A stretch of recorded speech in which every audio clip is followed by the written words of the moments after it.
चलिए तो आज शुरू करते हैं हम लोग अम्ल क्षारक एवं लवण का एमसीक्यू। सवाल है लिटमस विलियन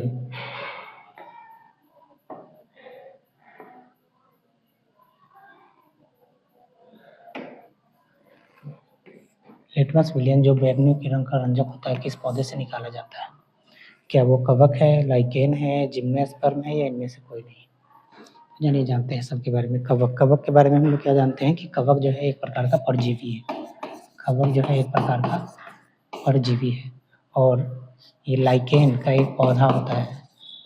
लाइकेन का एक पौधा होता है जिससे लिटमस विलियन को निकाला जाता है। इसका सही आंसर लाइकेन होगा। जिम्नोस्पर्म के बारे में हम लोग जानते हैं, 9th क्लास में हमने पढ़ा था पौधों के बारे में कि पौधों को हम लोग दो भाग में बांटते हैं।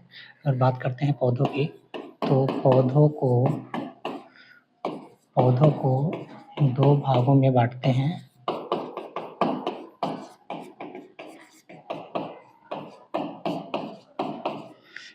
एक होता है एंजियोस्पर्म, एक होता है जिम्नोस्पर्म। एंजियोस्पर्म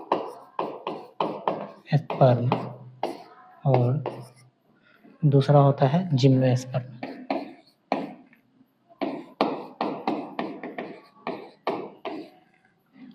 ठीक है, तो ये होगा नहीं, इसका क्या हो जाएगा? आंसर हो जाएगा लाइकेन। चलिए आगे देखते हैं। सोडियम कार्बोनेट के जलीय घोल में मिथाइल ऑरेंज मिलाने पर घोल का रंग कैसा हो जाता है?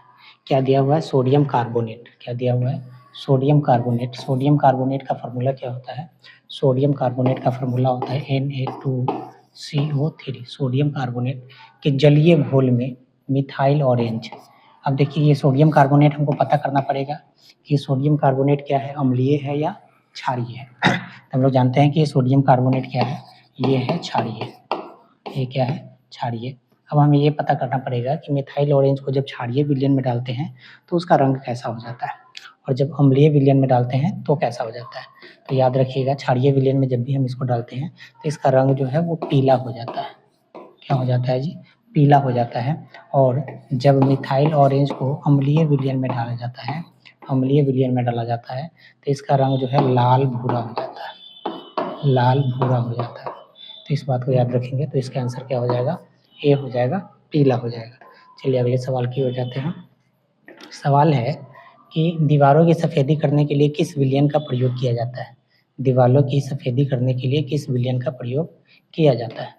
दीवारों की सफेदी, दीवार जो हम लोग रंगते हैं ना, उसको रंगने के लिए किस विलयन का प्रयोग किया जाता है? क्या वो CaHCO3 का होल ट्वाइस है? तो सबसे पहले जानते हैं दीवारों को रंगने के लिए हमने बताया था कि जब हम CaO मतलब कैल्शियम ऑक्साइड CaO में जब हम जल मिलाते हैं तो ये क्या बनाता है? CaOH का होल ट्वाइस बनाता है। और इसी को हम लोग क्या बोलते हैं? बुझा हुआ चूना। इसी को बोलते हैं बुझा हुआ चूना। और इसी का उपयोग किया जाता है क्या करने में? सफेदी करने के लिए इसी का उपयोग किया जाता है। सफेदी करने के लिए।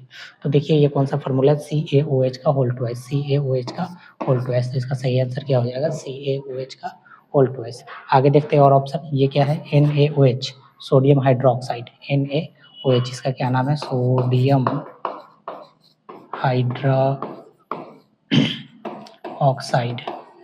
Sodium hydroxide.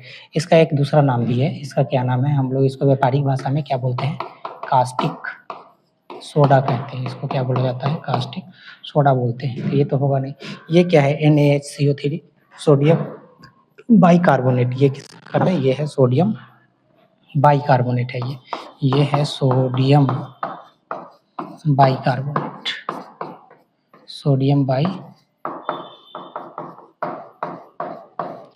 इसका व्यापारिक नाम जो होता है, इसका व्यापारिक नाम क्या होता है जरा बताइए आप लोग। व्यापारिक नाम सोडियम हाइड्रोकार्बोनेट का क्या होता है? सोडियम बाइकार्बोनेट का ये होता है खाने वाला सोडा। ये क्या होता है? ये होता है खाने वाला सोडा। इसी का नाम क्या है? खाने वाला सोडा। चलिए अगले सवाल की ओर चलते हैं। अगला सवाल है हम लोगों का, खाद्य पदार्थों के डिब्बे पर जिंक के बजाय टीन का लेप क्यों लगाया जाता है? खाद्य पदार्थ के डिब्बे पर जिंक के बजाय टीन का लेप क्यों लगाया जाता है? क्योंकि टीन की अपेक्षा जिंक महंगा है? नहीं, ये तो नहीं हो सकता, महंगा का तो कोई खेल नहीं है। टीन की अपेक्षा जिंक का गलनांक अधिक है, ये भी कोई सेंस नहीं बता रहा है। टीन की अपेक्षा जिंक अधिक अभिक्रियाशील है, टीन की अपेक्षा जिंक कम अभिक्रियाशील है। तो इसका सही आंसर क्या हो जाएगा? टीन की अपेक्षा जिंक